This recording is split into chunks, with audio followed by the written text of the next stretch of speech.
When we think of Cleopatra, we imagine dramatic scenes. The queen on a golden barge, draped in silks, commanding armies, seducing Roman generals, orchestrating the fate of empires. Hollywood gave us Elizabeth Taylor in elaborate costumes, delivering passionate speeches while empires crumbled around her.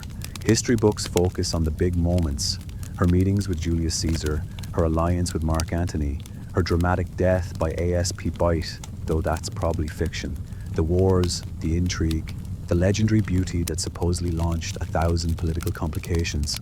But here's what nobody talks about: what Cleopatra actually did every single day. The boring, repetitive, administratively crushing reality of ruling Egypt. Because between those dramatic historical moments, between the legendary love affairs and epic battles, there were thousands upon thousands of absolutely mundane days filled with bureaucratic minutiae, religious ceremonies, economic reports, diplomatic correspondence, and the exhausting labor of keeping an ancient kingdom functioning. This wasn't just queenship, this was management, administration, crisis control, and an endless parade of problems that needed solving before breakfast. So let's talk about what Cleopatra's actual daily routine looked like. Not the legend, the reality. The spreadsheets, if you will, of ancient Egyptian governance. Cleopatra woke early, not because she was naturally a morning person or because she enjoyed watching the sunrise over the Nile with a cup of ancient Egyptian coffee, which didn't exist. She woke early because ruling Egypt required being awake before everyone else, before the priests began their morning rituals, before the bureaucrats arrived with their endless scrolls, before the merchants started complaining about taxes, before the military commanders needed decisions, before the whole complicated machinery of Egyptian government lurched into motion and started demanding things from her. The palace began stirring before dawn. Servants moved through corridors, lighting oil lamps, preparing rooms, hauling water from the palace cisterns, and generally making sure everything was ready for the moment the queen opened her eyes and the day officially began. Cleopatra's bedroom, unlike the golden fantasy palaces of movies, was probably relatively simple by royal standards. Comfortable, yes. Luxurious compared to how most Egyptians lived, absolutely. But not the jewel-encrusted wonderland of popular imagination. A large bed, certainly, fine linens, perhaps some decorative furniture, murals on the walls showing religious scenes or historical events. Windows that could be opened to catch the breeze from the Mediterranean or closed to keep out the brutal midday heat. And always, always, guards stationed outside. Because being pharaoh meant never being truly alone, never being truly safe, never being able to forget that assassination was always a possibility in the complicated, dangerous world of Hellenistic politics. She was awakened by her body servants, women who'd probably served her for years, who knew her habits and preferences, who were responsible for every aspect of her physical comfort and appearance. These weren't just maids in the modern sense. They were highly trained specialists in the elaborate daily ritual of transforming a human woman into the living embodiment of Pharaoh. And that transformation began immediately, the moment Cleopatra's eyes opened. First came the basics, chamber pot, because even pharaohs had to handle basic bodily functions. Though in Cleopatra's case, it was probably a much nicer chamber pot than average, possibly gold-plated or at least decoratively painted. Then washing. Not a bath yet. That would come later if time permitted. But a basic cleansing with water that had been heated by servants, poured into basins, mixed with natron for cleansing properties, and applied with soft cloths, face, hands, feet, the essential areas, making her presentable for the first activities of the day. Then came the first layer of clothing. Egyptian royal dress was complicated, involving multiple layers of linen, each layer serving a specific purpose. First, a simple shift. Basically ancient underwear made of the finest linen available, woven so finely it was almost transparent. Then the actual dress, pleated and wrapped in elaborate ways that took skilled hands to arrange properly. The pleating wasn't just decorative, it was a status symbol. The more elaborate the pleating, the wealthier and more important you were. Only the rich could afford the time and labor required to create and maintain heavily pleated garments. Cleopatra's dresses would have been the most elaborate possible, with hundreds of tiny pleats, each one carefully maintained, creating a garment that flowed and moved like water. Over this went jewelry, and not just a necklace and some earrings. We're talking about serious statement-making jewelry. Heavy collar necklaces made of gold, lapis lazuli, carnelian, turquoise, bracelets on both wrists, sometimes multiple bracelets stacked, rings on several fingers, earrings large and ornate, a diadem or crown of some kind, depending on what activities were planned for the day. Every piece of jewelry served a dual purpose. It was beautiful, yes, but it was also a declaration of power, wealth, and status. It reminded everyone who looked at her exactly who she was and what she represented. And applying all this jewelry wasn't quick. Each piece had to be arranged properly, adjusted, checked in polished bronze mirrors to make sure the effect was correct. The servants had to work carefully, making sure nothing was crooked, nothing clashed, nothing sent the wrong message. Because in the ancient world, appearance was communication. What you wore told people what you wanted them to know about you. Cleopatra couldn't afford to send mixed messages. Then came the makeup. Egyptian makeup wasn't about looking pretty, though beauty was certainly valued. It was about transformation, protection, and religious symbolism. The process began with ground malachite, a green copper ore, mixed with oil to create a paste that was applied around the eyes, creating the distinctive green eye paint seen in Egyptian art. But Cleopatra's era preferred coal, a black substance made from galena, a lead-based mineral that was ground into powder, mixed with oil or fat, and applied with a small stick to create the dramatic black lines around the eyes that we associate with ancient Egypt. This wasn't just decorative. Coal had practical purposes. It reduced glare from the brutal Egyptian sun. It repelled flies, which were a constant plague in ancient Egypt. And it had mild disinfectant properties that helped prevent eye infections, a serious problem in a dusty, hot climate where eye disease was common. The application took time. The lines had to be perfect, extending from the inner corner of the eye outward, creating wings that lifted toward the temples. Too thick, and you looked like a fool. Too thin, and you looked weak. Just right, and you looked like a goddess. Which was the entire point. Because Cleopatra wasn't just a political leader. She was a living deity, the incarnation of Isis on earth. And she had to look the part. Red ochre was applied to lips and cheeks, creating a healthy, youthful glow. Not too much, because subtlety mattered, but enough to stand out, to be noticed, to command attention. Henna was sometimes used to stain palms and fingernails, another status marker that separated royalty from commoners. The hair was another production entirely. Cleopatra probably didn't have the straight black bob with bangs that movies always show her with. That's pure Hollywood invention. Ancient sources suggest she wore her hair in elaborate styles involving braids, curls, pins, and possibly wigs or hairpieces. Egyptian elite women, both native and Greek, wore elaborate hairstyles that required significant time and skill to create. Servants would comb, braid, pin, and arrange, possibly adding false hair to create fuller, more impressive styles. Perfumed oils were worked through the hair, both for fragrance and to keep it manageable in the heat. Some sources mention scented wax cones placed on the head during banquets, slowly melting throughout the event and releasing fragrance. Though whether Cleopatra actually did this or whether it's artistic exaggeration is debated. By the time all this was finished, hours could have passed, the sun would be fully up, the palace fully awake, and Cleopatra would finally be ready to be seen. Not as a woman, but as pharaoh. The transformation complete, the mask in place, the performance ready to begin. But before any official business could start, there was religion. Because in ancient Egypt, religion wasn't something you did on weekends. It was woven into every aspect of daily life. And for the pharaoh, religious obligations were constant, demanding, and absolutely non-negotiable. Cleopatra, despite being ethnically Greek, ruled as an Egyptian pharaoh, and that meant participating fully in Egyptian religious practices.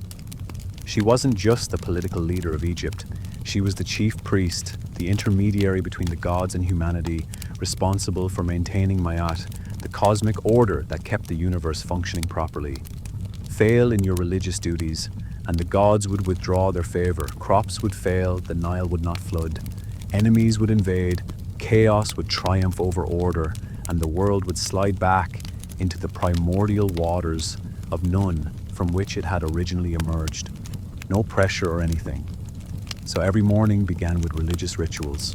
Probably not the full temple ceremonies, those would come later, but private devotions in the palace chapel or shrine, offerings to the gods, prayers, recitations of sacred texts, incense burning in braziers filling the air, with frankincense and myrrh. Cleopatra would have made offerings herself, placing food, wine, flowers, or other gifts before statues of the gods. She would have spoken the necessary prayers, words that had been recited by pharaohs for thousands of years, ancient formulaic phrases that connected her to every ruler who'd come before. The gods who received the most attention varied depending on political circumstances, but Isis was certainly prominent. Cleopatra identified strongly with Isis, the goddess of magic, motherhood, and sovereignty. Some sources suggest she even performed public rituals dressed as Isis, literally embodying the goddess in ceremonial contexts. This wasn't just political theater, though it was certainly that. It was genuine religious practice, or at least as genuine as it could be when religion and politics were so thoroughly entangled that separating them was impossible. Other gods received their due as well. Ra, the sun god, who was crucial to the continuation of existence itself. Amun, the king of the gods, whose massive temple complex at Karnak was one of the wealthiest and most powerful institutions in Egypt. Osiris, god of the dead and resurrection, who guaranteed that the cycle of death and rebirth would continue. Horus, the falcon god with whom every pharaoh was identified, the living embodiment of divine kingship. Hathor, goddess of joy, love, and music, but also a fierce protector deity who could destroy the enemies of order. The list went on. Egypt had hundreds of gods, each with their own requirements, their own festivals, their own expectations. And Cleopatra, as pharaoh, was responsible for maintaining relationships with all of them. It was exhausting, time-consuming, and absolutely essential. Because if the gods abandoned Egypt, Egypt would cease to exist. After private morning devotions came breakfast, assuming there was time, which there often wasn't. Egyptian royal breakfast was probably light. Bread, certainly. Egyptian bread was the foundation of every meal, baked fresh daily in palace ovens made from wheat flour shaped into various forms. Some loaves were sweetened with dates or honey, others were flavored with herbs or seeds. All of it was substantially better than the coarse, gritty bread common Egyptians ate. Bread so rough it wore down teeth, creating dental problems that plagued even young adults. Cleopatra's bread was refined, soft, made from the finest flour, free of the sand and grit that contaminated common bread. With bread came other items: figs, dates, grapes, melons, whatever fruit was in season and available. Honey, the ancient world's only sweetener, drizzled over bread or fruit. Possibly cheese made from goat or sheep milk. Eggs prepared various ways. Beer, the standard Egyptian beverage, though royal beer was substantially better than the thick, slightly sour beer ordinary Egyptians drank. Cleopatra's beer would have been well filtered, properly brewed, pleasantly flavored. Or wine, which was more expensive and more prestigious. Egyptian wine came from vineyards in the delta and various oases. Greek wine was imported for special occasions. All of it was stored in amphorae, large clay vessels marked with information about the vintage, the vineyard, the year. Wine stewards managed the palace wine collection, making sure the queen always had appropriate options available. But breakfast, when it happened at all, was brief, because the real business of the day was waiting, and it could not be postponed. The morning audiences, the parade of people who needed the pharaoh's attention, her decisions, her judgment, her wisdom, or at least her signature on various documents. This was the grinding, tedious heart of ruling Egypt. Not dramatic battles or legendary love affairs, but administrative work, endless, exhausting administrative work. The first to arrive were usually the scribes and bureaucrats. Egypt ran on bureaucracy. Everything was documented, recorded, filed, copied, stored. The Egyptian government employed thousands of scribes, literate men who formed the backbone of the administrative system, managing tax collection, recording legal transactions, maintaining government records, and generally making sure the vast complicated machine of Egyptian governance actually functioned. These scribes reported to higher officials, who reported to even higher officials, who eventually reported to ministers and viziers, who reported to Cleopatra. Every morning, these officials arrived with their reports, tax collection figures from various nomes, the provinces into which Egypt was divided. Each nome had its own governor, its own administration, its own quota of taxes to deliver to the central government. Reports came in constantly. This nome had collected its full tax quota.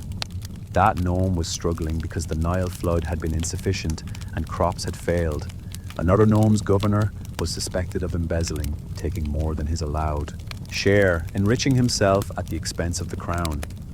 Cleopatra had to review these reports, ask questions, make decisions. Should the struggling nome receive a tax reduction? That seemed merciful, but it also meant less revenue for the government, and Egypt was constantly strapped for cash, especially with Rome looming as both ally and threat. Should the potentially corrupt governor be investigated? If he was guilty, he needed to be removed and punished. But investigations took time, cost money, and might reveal uncomfortable truths about how many other governors were doing the same thing. Every decision had implications, consequences, trade-offs. Nothing was simple. Then came reports on granaries. Egypt was famous for its grain production. The Nile's annual flood deposited rich silt across the floodplain, creating some of the most fertile agricultural land in the ancient world. Egypt fed itself and exported massive quantities of grain to other regions, particularly Rome, which had become increasingly dependent on Egyptian wheat. Managing this grain supply was crucial. Too much grain held in storage and it rotted, infested with weevils and rats, wasted. Too little stored, and a bad harvest year meant famine. Cleopatra received regular updates on granary levels, projections for the upcoming harvest, estimates of how much could be exported versus how much needed to be retained for domestic use. She made decisions about distribution, which cities received how much grain at what price, whether to release emergency stores if prices spiked, whether to authorize grain sales to foreign merchants. All of this required attention, judgment, and a head for numbers that would put many modern accountants to shame. Legal matters came next. Egypt had a complex legal system, inherited partly from ancient Egyptian tradition and partly from Greek law introduced by the Ptolemies. Cleopatra, as pharaoh, was the ultimate legal authority. Serious cases could be appealed to her. Disputes that lower courts couldn't resolve ended up on her desk. Property disputes between wealthy families, accusations of crimes committed by important officials, questions about the interpretation of laws, requests for royal pardons. Each case required her to listen to arguments from both sides, review evidence if any existed, consult with legal advisors, and render judgment. Some days this meant hours of listening to tedious legal arguments about property boundaries or inheritance disputes. Two wealthy merchants arguing over who owned which warehouse in Alexandria. A priestly family claiming their temple lands had been illegally seized by a local governor. A woman petitioning for divorce under circumstances that required royal approval. None of it was glamorous, all of it was essential. Because justice, or at least the appearance of justice, was one of the fundamental responsibilities of kingship. Pharaoh was supposed to uphold Maat, which included ensuring that people were treated fairly, that disputes were resolved, that the strong didn't simply crush the weak. Whether Cleopatra actually cared about justice, or whether she was simply going through the motions because it was politically necessary, we can't know. Probably a mixture of both. She was, by all accounts, intelligent and capable, but she was also pragmatic, ruthless when necessary, and always aware that perception mattered as much as reality. Then came the diplomatic correspondence. This was arguably the most important and certainly the most time-consuming part of Cleopatra's daily routine. Egypt in Cleopatra's time was no longer the dominant power it had once been. The glory days of the New Kingdom, when Egyptian armies had marched into Syria and Nubia, conquering and subjugating, were long gone. Now Egypt was a middling power in a Mediterranean world, increasingly dominated by Rome. The Ptolemaic dynasty, Cleopatra's family, had ruled Egypt for nearly 300 years, since Alexander the Great General Ptolemy had seized the territory after Alexander's death, but the Ptolemies were Greek, not Egyptian. They spoke Greek, practiced Greek customs, worshipped Greek gods alongside Egyptian ones, and spent much of their time fighting among themselves in typical Hellenistic royal family fashion. Sibling rivalries that turned into civil wars, marriages between brothers and sisters that produced unstable heirs, assassination plots, coups, betrayals, the whole violent soap opera of Hellenistic kingship. Cleopatra herself had come to power after years of civil war with her brother husband Ptolemy III. She'd been exiled, had returned with an army, and had ultimately triumphed only with Julius Caesar's help. Her reign was constantly threatened by rivals, potential usurpers, Roman interference, and the general instability that plagued late Ptolemaic Egypt. So every day involved managing relationships with other powers. Correspondence with Roman officials, because Rome controlled the Mediterranean and could destroy Egypt whenever it chose. Cleopatra had to maintain friendly relations, pay tribute when necessary, provide grain shipments, offer diplomatic gifts, and generally make sure Rome saw Egypt as a valuable ally rather than a tempting target for conquest. She wrote letters, dictated to scribes, received letters from Roman senators, generals, governors. She had to interpret what they really meant, because ancient diplomatic correspondence was full of coded language, subtle threats disguised as friendly suggestions, offers that were really demands. It required constant vigilance, careful reading, and responses that were equally carefully crafted to convey precisely the right message. Too aggressive, and you provoked Roman wrath. Too submissive, and you invited Roman contempt and exploitation. The balance was precarious and exhausting to maintain. Correspondence with other Hellenistic kingdoms, though these were fewer and weaker than they'd once been. The Seleucid Empire, once vast, had crumbled into fragments. Various smaller kingdoms in Asia Minor were being absorbed by Rome one by one, but there were still diplomatic relationships to maintain, alliances to consider, trade agreements to negotiate. Letters went out, letters came in, scribes read them aloud, translated when necessary, since some correspondence came in languages other than Greek or Egyptian. Cleopatra listened, asked questions, dictated responses. Hours passed in this work, the sun climbed higher. The day grew hotter. The stack of papyri never seemed to shrink. For every letter answered, 2 more arrived. For every problem solved, 3 more appeared. This was the reality of ruling. Not glorious, not romantic, just endless, grinding administrative labor. At some point, midday arrived, and with it came a pause. Not because Cleopatra had run out of work. There was always more work, but because humans need to eat and rest, even pharaohs. The midday meal was the main meal of the day, more substantial than breakfast, though whether Cleopatra could always stop to eat properly is questionable. Some days probably involved eating while still working, servants bringing food while she continued reviewing documents or holding meetings. But ideally, the midday meal was a break, a chance to stop, sit, eat something more elaborate, multiple courses possibly. Fish, which was plentiful in Egypt and prepared in various ways, grilled, fried, stewed. Fowl, ducks, and geese were common. Meat, though less common than fish or fowl, beef, lamb, or goat. Vegetables, onions, leeks, lettuce, cucumbers, pulses like lentils, and chickpeas. Everything seasoned with salt, cumin, coriander, garlic, vinegar.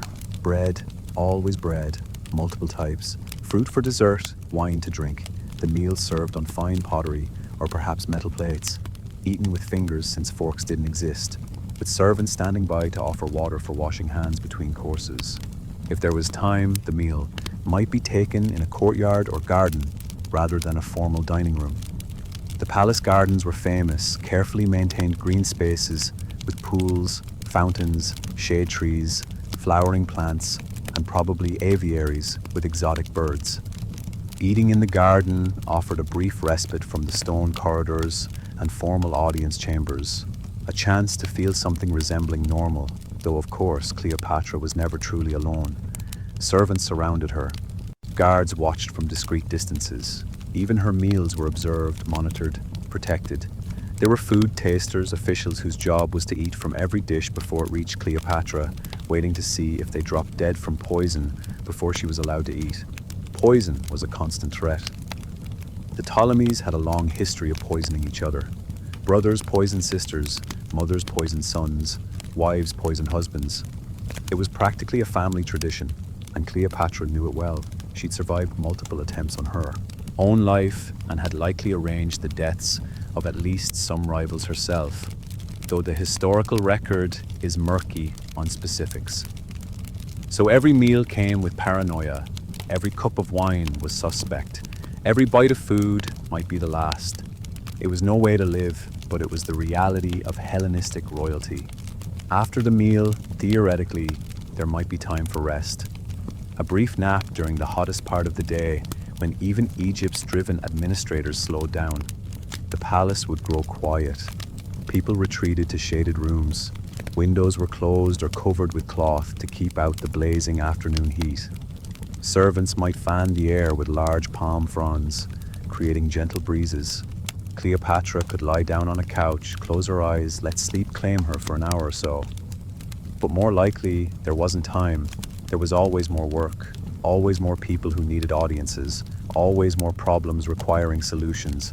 So instead of resting, the afternoon brought another round of meetings. Priests arrived seeking royal approval for temple construction projects. Egyptian temples weren't just religious institutions.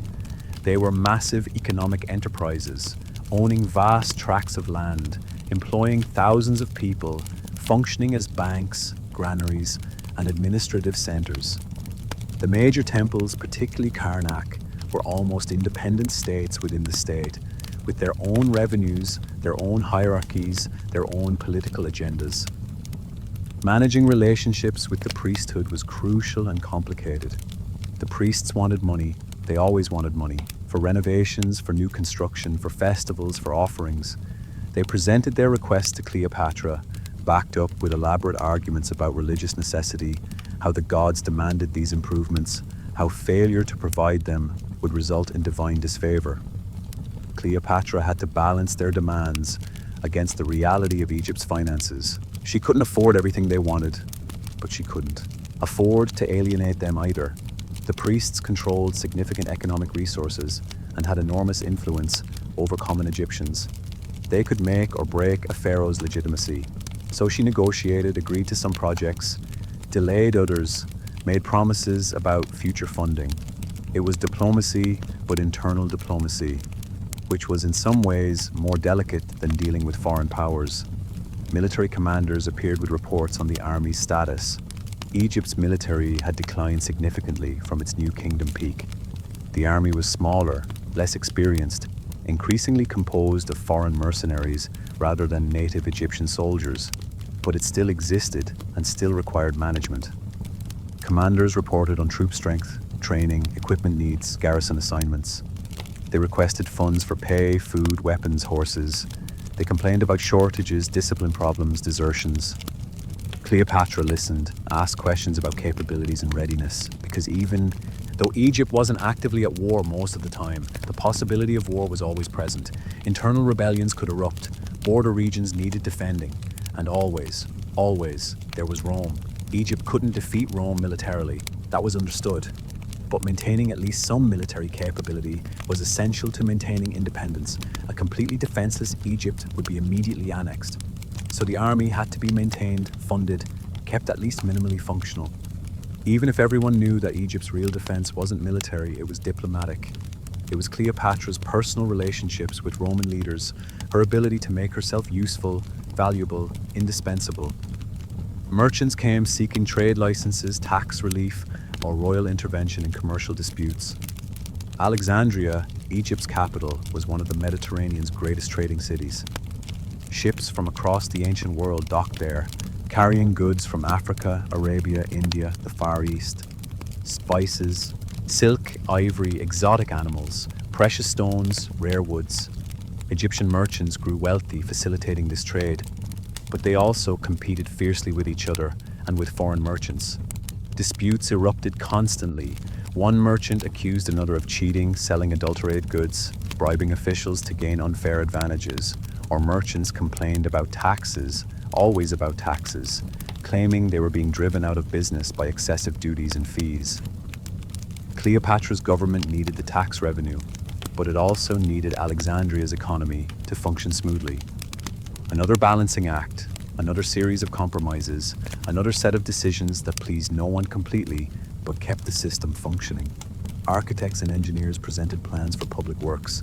Maintaining Egypt's infrastructure was a never-ending task. Canals needed dredging to keep irrigation systems working. Dikes and levees needed repair to control the Nile's floods. Roads required maintenance. Harbors needed dredging to prevent silting. Public buildings, temples, palaces, granaries all required upkeep. New projects were always being proposed. A new temple here, a new palace wing there, repairs to Alexandria's lighthouse, one of the 7 wonders of the ancient world, but also a functional navigation aid that required maintenance. Every project required approval, funding, oversight. Cleopatra reviewed plans, asked about costs and timelines, approved some projects, rejected others, demanded modifications to still others. It was tedious, technical work that required understanding engineering principles, cost estimation, and political implications. Because every building project was also a political statement. Building or renovating a temple honored the gods, but also demonstrated the pharaoh's piety and wealth. It provided employment, satisfied the priesthood, and left a physical legacy, but it also cost enormous sums that might be needed elsewhere. As afternoon turned to evening, the pace didn't slow. If anything, it increased, because evening brought the social obligations of kingship. These weren't relaxation. They were work, just a different kind of work. Banquets were regular occurrences at the Ptolemaic court.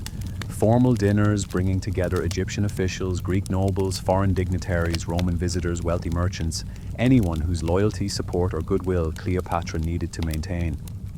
These banquets were political theater, carefully choreographed events where seating arrangements, menu choices, entertainment selections, and every other detail sent messages about status, favor, and power dynamics. Cleopatra presided over these events, sometimes dining on a couch in the Greek fashion, sometimes seated on a throne in Egyptian style, depending on the audience and the message she wanted to send. She conversed with guests, charming some, impressing others, gathering information, dispensing favors, building alliances. It was exhausting work, disguised as pleasure. Every word had to be calculated, every gesture conveyed meaning, every smile or frown was noted and interpreted. Ancient sources describe Cleopatra as a brilliant conversationalist who spoke multiple languages fluently. She could converse in Greek, obviously, that was her native language, but she also spoke Egyptian, making her the first Ptolemaic ruler who bothered to learn the language of her subjects. And she reportedly spoke several other languages as well, possibly Latin, Aramaic, Hebrew, Ethiopian, and others. This linguistic ability wasn't just impressive, it was politically crucial. It allowed her to communicate directly with people rather than through translators. It demonstrated respect for other cultures. It gave her access to information that monolingual rulers missed. During banquets, she could switch languages mid-conversation, speaking Greek to a Roman visitor, Egyptian to a local official, another language entirely to a foreign merchant. It was a display of intelligence and education that commanded respect and reinforced her authority. The entertainment at these banquets varied. Musicians played harps, lyres, flutes, drums.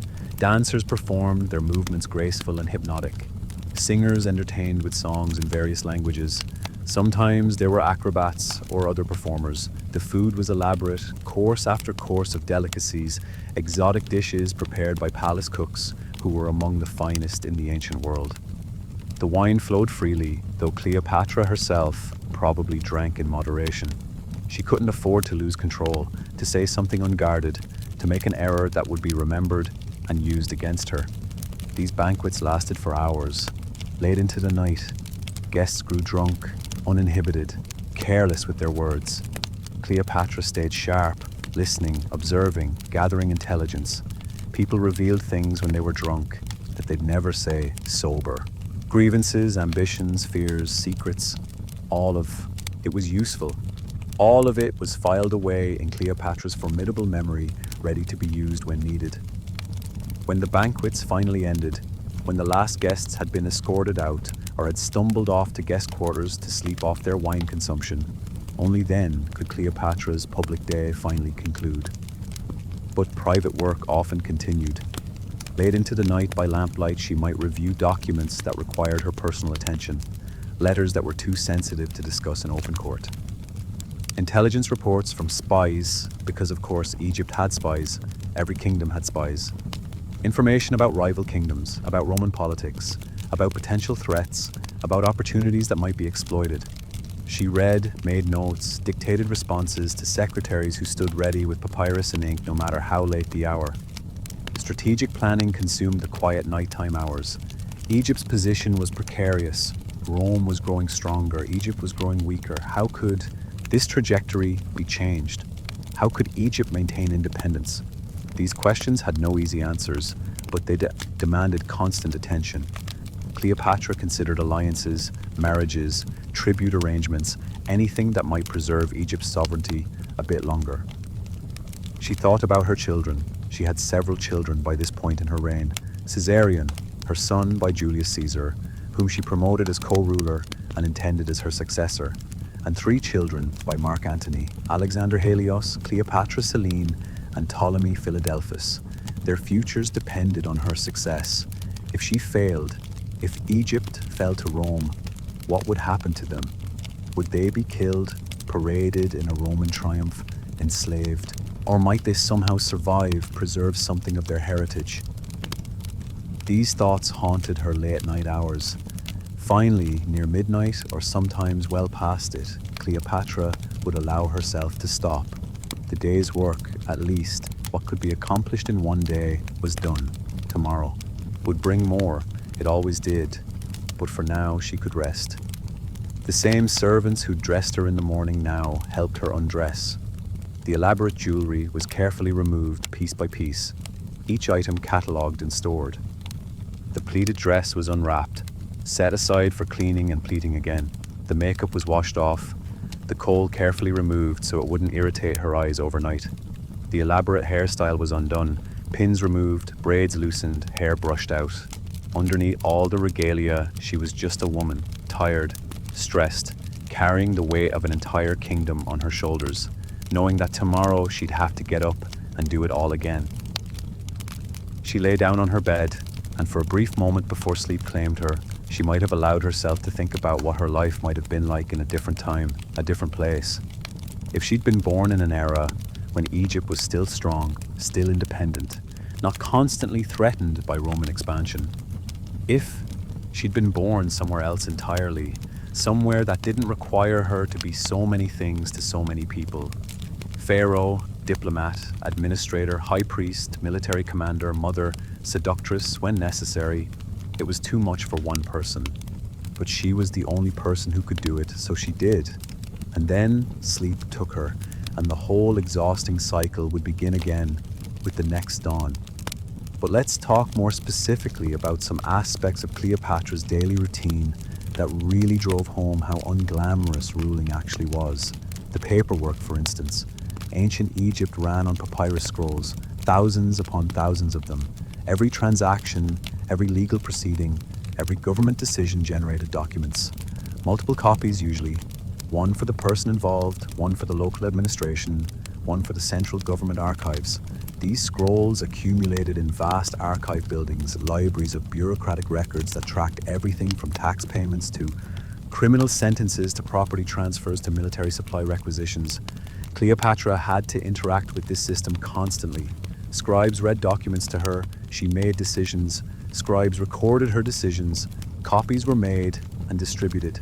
It was ancient paperwork, just as tedious as modern paperwork, only slower because everything had to be written by hand in careful hieratic or demotic script for Egyptian documents, in Greek for documents involving Greek-speaking officials or foreign correspondence. The sheer volume was staggering. On any given day, dozens or even hundreds of documents might require the pharaoh's attention. Most could be handled by subordinates. Ministers and officials had authority to make routine decisions, but important matters, anything involving significant sums of money, major policy changes, sensitive political issues, had to be referred up the chain of command until they reached Cleopatra. She couldn't delegate everything. Some decisions only the pharaoh could make, which meant reading or listening to endless reports, petitions, proposals, complaints. Her scribes would read these aloud, translating when necessary, explaining context, offering advice. Cleopatra would ask questions, probe for details, try to understand the real situation behind the official reports. Because she knew that what officials wrote down wasn't always the full truth. It was the truth they wanted her to know, shaped to make them look good, to hide their failures, to advance their interests. Reading between the lines was essential. After listening and questioning, she'd render decisions, approve this request, deny that one, modify another. Sometimes she'd demand more information before deciding. Sometimes she'd refer matters to specific ministers or officials to handle. But every decision got recorded. Scribes wrote down exactly what she'd said, created official copies, sealed them with her seal to prove authenticity. These documents then went out to whoever needed to implement the decisions, and copies went to the archives for future reference. It was slow, labor-intensive, and absolutely essential to making the government function. Without this documentation, without the careful record-keeping, chaos would have ensued. Nobody would know what had been decided. Officials would claim they'd been given authority they hadn't received. Tax collectors would make up numbers. The whole system would collapse. So the paperwork continued day after day, scroll after scroll, decision after decision. Another unglamorous but crucial aspect of Cleopatra's daily life was dealing with the palace household itself. The royal palace in Alexandria was enormous, a complex of buildings housing not just the royal family, but hundreds of courtiers, officials, servants, guards, and hangers-on. Managing this household was a job in itself, usually delegated to a chief steward or similar official, but requiring Cleopatra's periodic attention. Servants needed to be hired, supervised, sometimes dismissed for incompetence or disloyalty. The palace consumed vast quantities of supplies, food for hundreds of people daily, wine, beer, oil for lamps, incense for religious ceremonies, cloth for clothing and furnishings, fuel for heating and cooking. All of this had to be purchased, stored, distributed, accounted for. The palace steward managed the details, but major expenditures required royal approval. Should the palace buy higher quality wine for an upcoming diplomatic banquet? It cost more but made a better impression. Approve or deny. Should old furnishings be replaced? They were worn but still functional. Was the expense justified? Cleopatra had to make these calls. Security was another constant concern. The palace guard had to be maintained, trained, paid. Guard commanders reported regularly on security arrangements. Were there enough guards? Were they properly armed? Were they loyal? The Ptolemies had a terrible history of being killed by their own guards, bribed or coerced into betraying their rulers. Cleopatra couldn't take loyalty for granted. She had to ensure the guards were well treated, well paid, and closely supervised, but she also had to watch for signs of potential treason. Guards who seemed too friendly with political rivals, guards who suddenly had money they shouldn't have, guards whose family members worked for potential enemies. It was exhausting paranoia, but justified paranoia. Assassination was a real threat, always lurking in the background.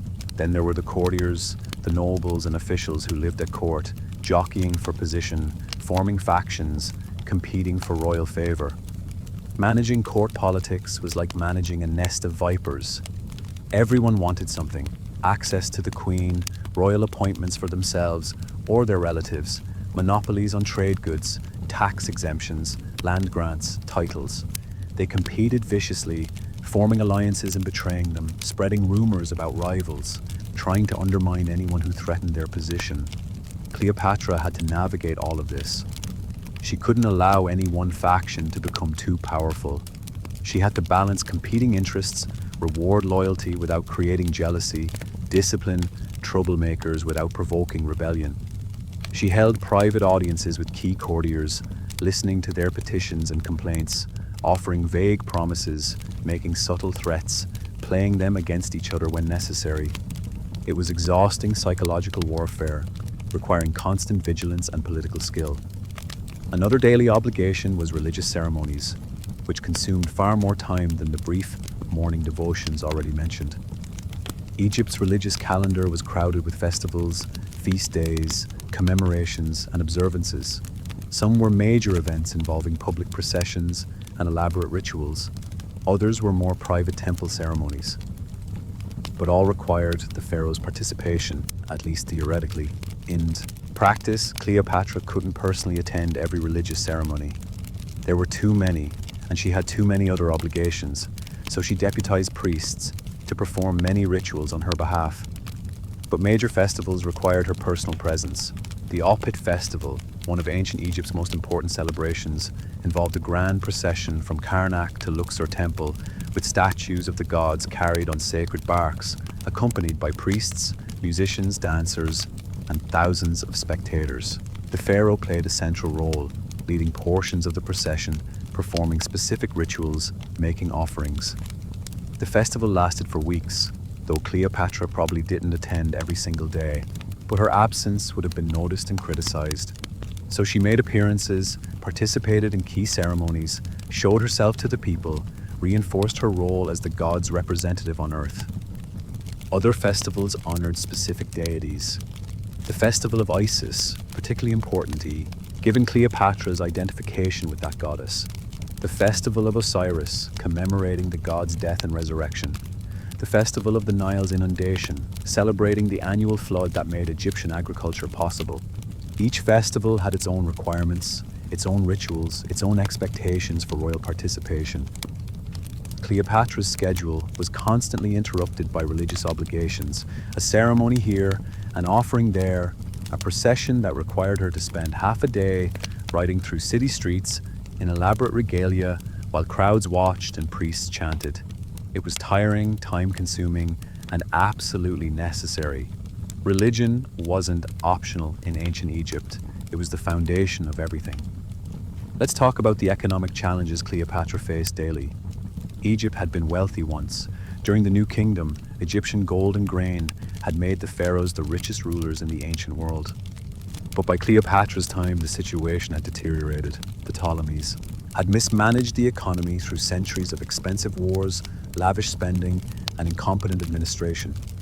Egypt was still productive, the Nile still flooded, the fields still grew grain, but much of the wealth was being siphoned off.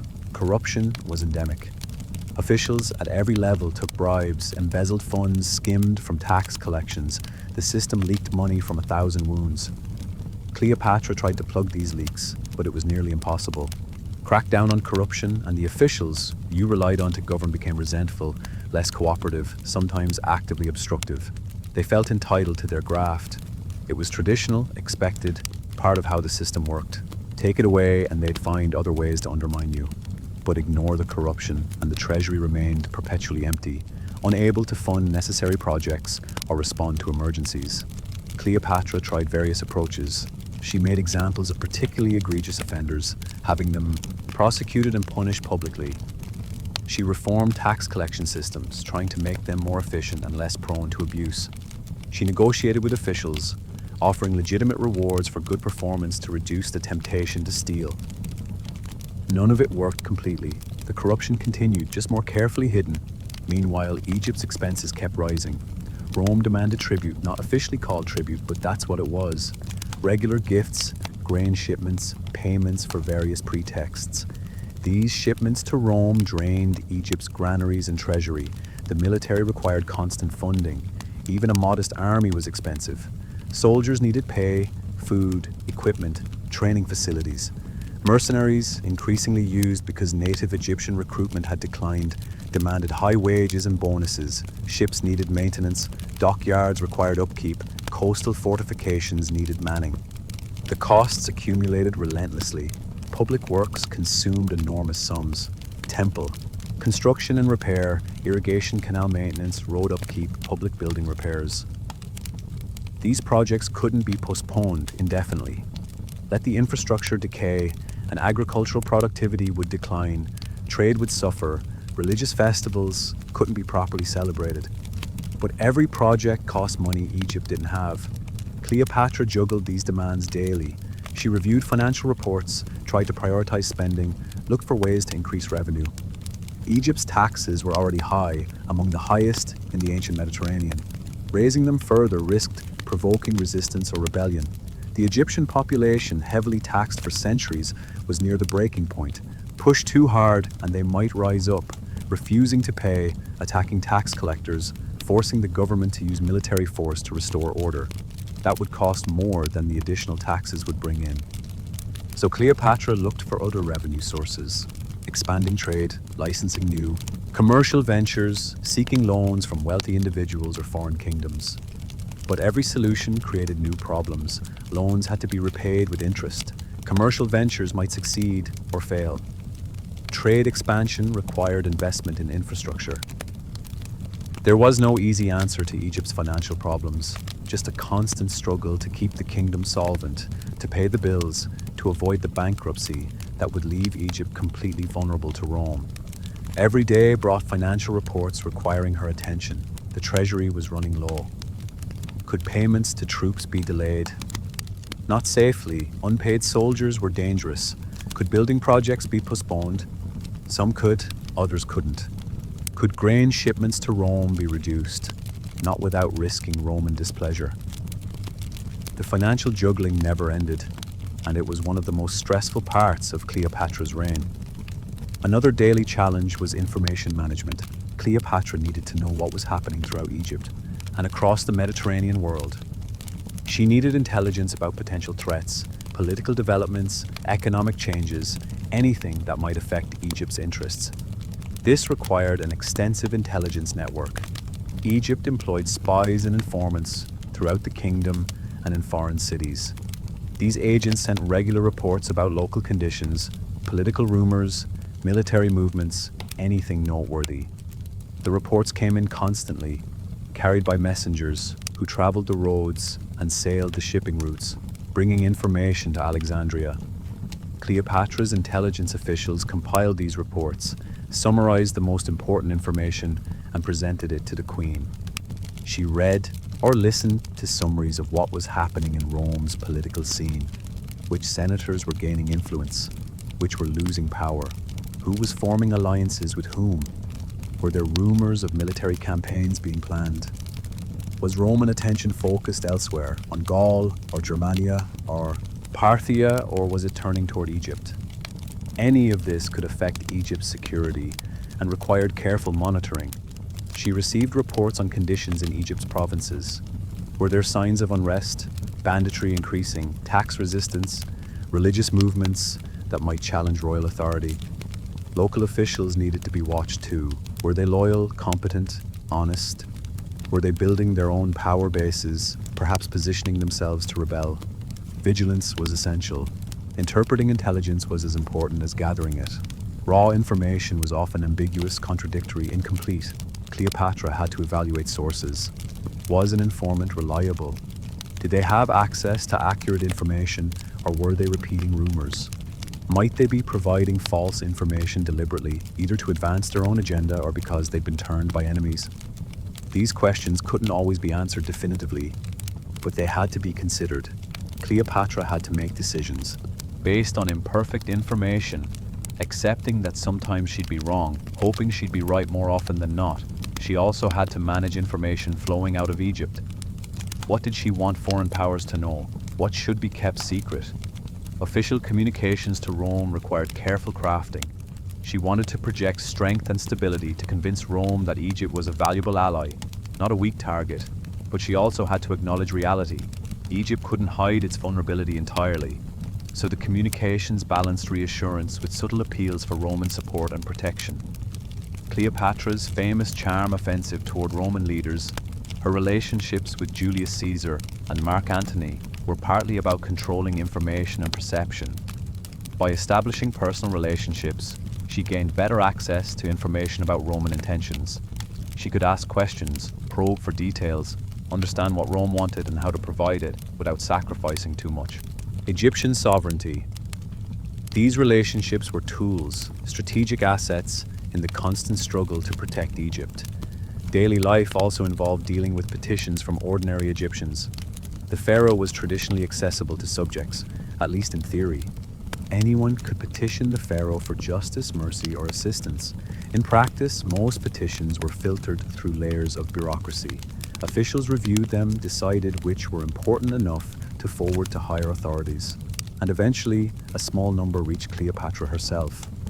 These petitions covered everything imaginable: a farmer whose land had been illegally seized by a local official, a widow seeking support after her husband's death, a merchant requesting permission to travel to foreign lands, a priest asking for royal patronage for his temple. Each petition told a story of individual hardship or ambition, and each required a response. Cleopatra couldn't personally investigate every case or grant every request. She relied on officials to gather more information, make recommendations, but she made the final decisions, at least on cases important or unusual enough to reach her. These petitions gave her a window into ordinary Egyptian life. She heard about droughts affecting villages, corrupt local officials abusing their authority, disputes between neighbors, the daily struggles of people trying to survive in a world that was often harsh and unfair. Whether Cleopatra actually cared about these individual cases or whether she saw them primarily as political necessities, we can't know. Probably she was pragmatic. She understood that appearing to care, delivering justice occasionally, reinforcing the image of Pharaoh as protector and father to the people, strengthened her position. But she also couldn't spend all her time on individual cases when larger issues demanded attention. So she balanced, gave enough attention to petitions to maintain the image of accessibility and justice, but delegated most of the actual work to officials. Another daily task was overseeing the royal children's education and upbringing. Cleopatra had multiple children who needed to be prepared for their eventual roles. Caesarion, as her eldest son and intended heir, received the most attention.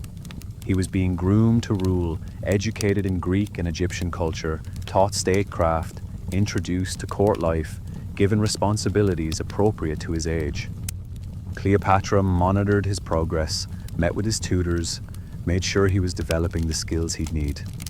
Her children with Mark Antony were younger but still required attention.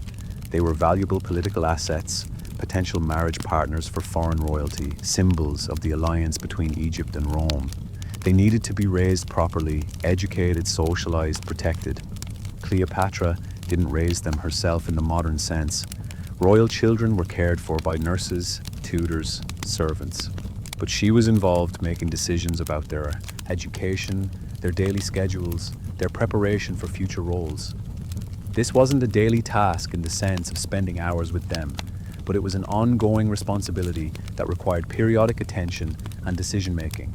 Personal grooming and health maintenance consumed more time than you might think. We already discussed the elaborate morning routine of makeup and dressing, but maintaining appearance throughout the day required constant attention. Cleopatra might need to change clothes multiple times depending on activities. Different occasions required different outfits. A meeting with Egyptian priests might call for traditional Egyptian royal regalia, demonstrating her role as pharaoh in the ancient style.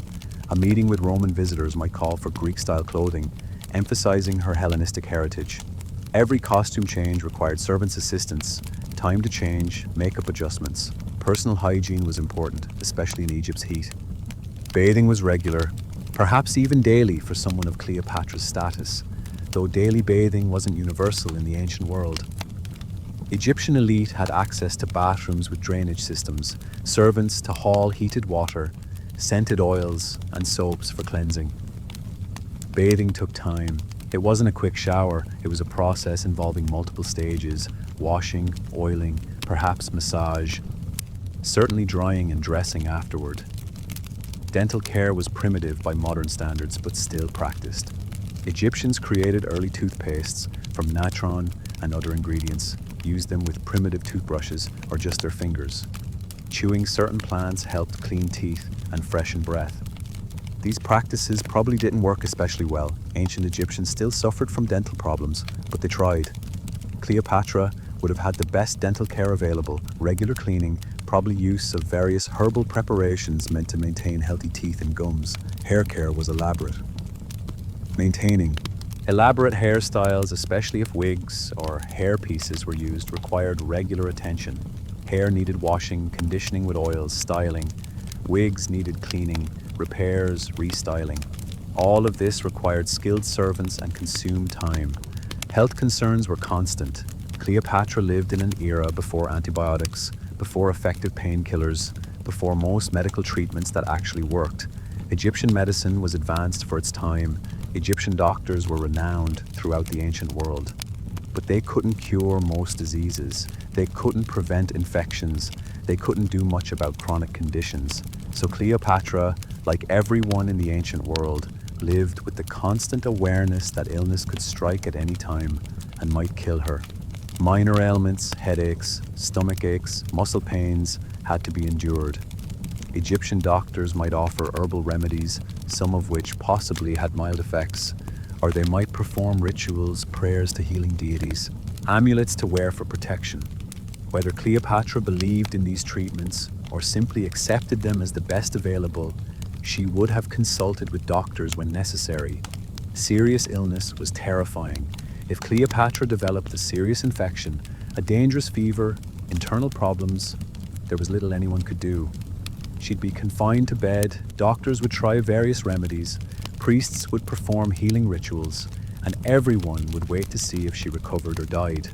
The uncertainty must have been horrible, and even without serious illness, there was always discomfort. Toothaches, headaches, indigestion, menstrual cramps. Women in the ancient world had no effective pain relief for menstruation. They endured it, probably taking a day or two of lighter activity when necessary, but there was no taking medication and powering through. Physical discomfort was just part of life. The amount of time Cleopatra spent in ceremonies and ritual performance deserves more emphasis. We touched on religious ceremonies, but there were also political ceremonies. Public appearances where Cleopatra showed herself to the people, reinforcing her presence and authority. These appearances were carefully staged. The queen appeared in full regalia, accompanied by guards, officials, servants. She might ride through Alexandria in a litter or chariot, allowing people to see her, cheer for her, present petitions. These processions weren't spontaneous. They required planning, coordination, security arrangements. Routes were chosen, timing was set, officials were briefed on procedures. During the procession itself, Cleopatra had to maintain her role. She couldn't relax, couldn't drop the mask. She was performing, playing the part of pharaoh for an audience. She acknowledged crowds, accepted petitions that would be handed to officials for later review, projected authority and benevolence. It was exhausting in its own way, different from administrative work, but no less demanding. There were also diplomatic ceremonies, receiving foreign ambassadors with full court ritual. These events followed strict protocols. The ambassador was formally announced, led into the throne room or audience chamber with appropriate ceremony. Cleopatra sat on her throne surrounded by court officials, guards, symbol of power and majesty. The ambassador presented credentials, delivered his message, offered gifts from his ruler. Cleopatra responded, her words carefully chosen and probably rehearsed beforehand, accepting gifts, offering gifts in return, making statements about relations between Egypt and the ambassador's kingdom. Every detail mattered, where people stood, who spoke when, what gifts were exchanged, how Cleopatra was addressed, how she addressed others. These details communicated status, respect, power dynamics. Get them wrong and you sent the wrong message. Insulted someone who shouldn't be insulted, or appeared weak when you needed to appear strong. Ceremonies marking Egyptian festivals required even more elaborate preparation. Major festivals like the Opet festival mentioned earlier involved days of ceremony. Cleopatra had to know her role in each ritual, when to speak, what to say, what offerings to make, what symbolic actions to perform. Mistakes were embarrassing and potentially interpreted as bad omens. So she practiced, or at least was briefed extensively by priests who served as her religious advisors. She had to memorize prayers and responses, learn the choreography of processions and rituals, coordinate with priests and other participants. And she had to perform in front of crowds who were watching, judging, looking for signs of the god's favor or displeasure. Let's talk about Cleopatra's use of time in the evening, after official business theoretically concluded, but when work actually continued in different forms. We mentioned banquets, but there were also smaller, more intimate meetings. Cleopatra would meet with trusted advisors privately to discuss sensitive matters that couldn't be aired in open court. These meetings might involve just a few people, her closest counselors, held in private chambers where eavesdropping was less likely. Discussions ranged across critical issues: what to do about Rome's growing demands, how to handle troublesome officials without provoking their allies, whether to support one faction or another in some internal dispute, whether intelligence reports suggested a coup was being planned and how to prevent it. These conversations were frank, less formal than official court sessions. Advisors could speak more freely, offer opinions that might be too controversial for public discussion. Cleopatra could think aloud, explore options, show doubt or uncertainty that she'd never display publicly. The pharaoh always had to appear confident, decisive, in control.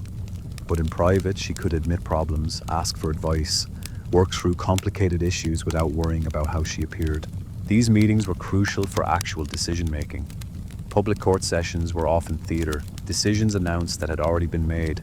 Real decisions happened in private, hammered out through discussion, debate, sometimes argument.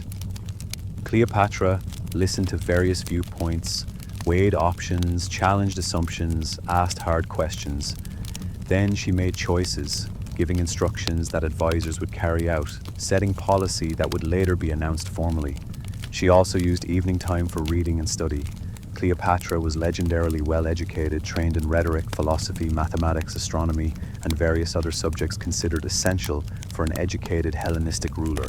But education didn't stop after childhood. She continued reading, studying, staying informed about intellectual developments. The Library of Alexandria, one of the ancient world's greatest institutions, was literally in her capital. Though by Cleopatra's time it had declined from its peak and had suffered damage during various conflicts, it still contained vast collections of scrolls, works on every subject imaginable. Cleopatra had access to this resource, could request any work she wanted, have it brought to the palace for her reading. She might read works of philosophy, staying current with contemporary debates, understanding the intellectual frameworks that educated Greeks used to understand the world. She might read history, learning from past empires and rulers, looking for lessons applicable to her own situation. She might read poetry and literature, both for pleasure and because being familiar with important works was expected of an educated person.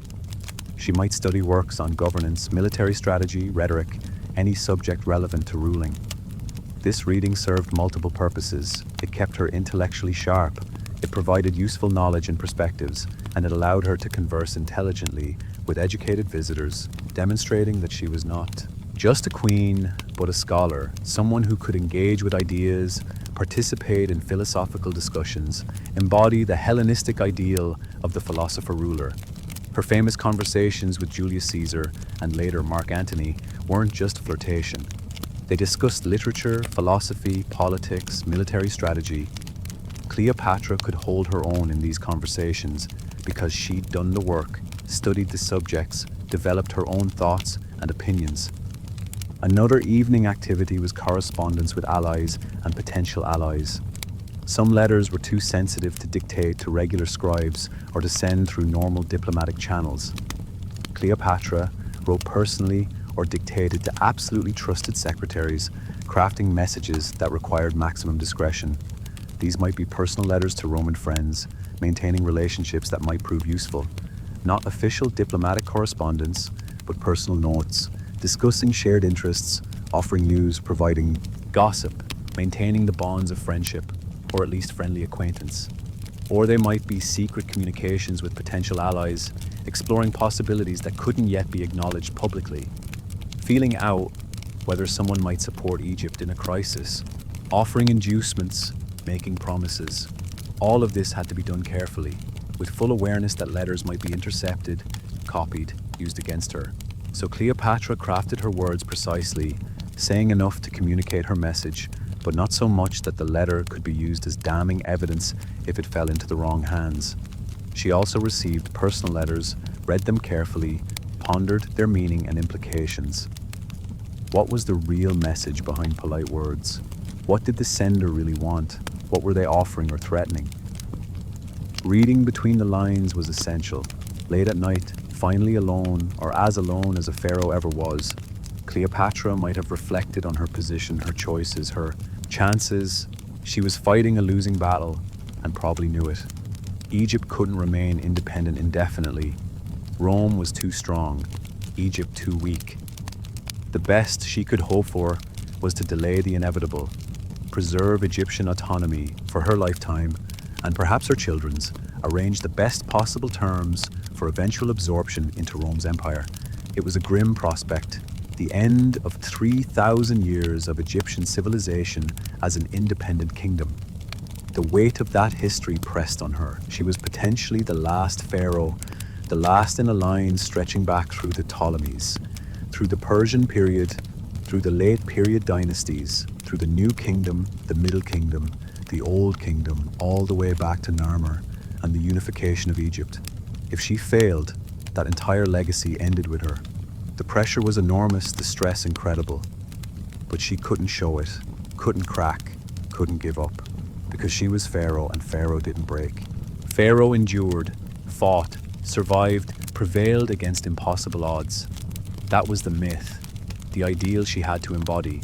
So she went to bed eventually, exhausted from another day of endless labor, and she slept, fitfully perhaps, troubled by dreams we can only imagine.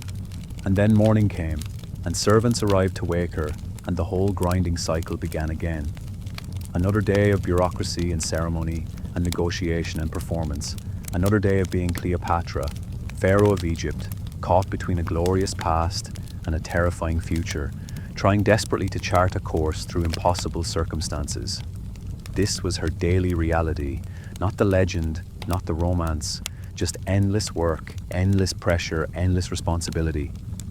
The boring, crushing, relentless reality of ruling, and she did it every day, for years, until eventually the political calculations went wrong, the alliance with Mark Antony collapsed, Octavian's forces closed in, and she was left with no moves, no options, no way forward except the end. But that came later. For now, in the daily routine of ruling, she endured, she worked, she managed, she kept Egypt functioning through sheer force of will, intelligence, and relentless effort. This was Cleopatra's day-to-day life. This was the boring reality that history books skip over in their rush to get to the dramatic moments. The thousands of decisions about taxes and trade, the hundreds of ceremonies and rituals, the endless correspondence and petitions, the constant balancing of factions and management of crises, the exhausting performance of monarchy that never stopped, never paused, never gave her a moment to simply be herself. And if you think about it, that might be the most impressive thing about her. Not that she charmed Caesar and Antony, though that took skill. Not that she spoke multiple languages, though that was remarkable. Not even that she fought desperately to preserve Egyptian independence against Rome's inexorable expansion.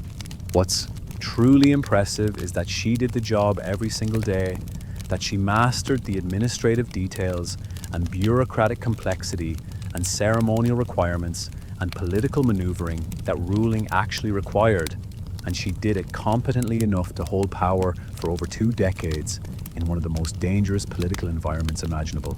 That's the real Cleopatra.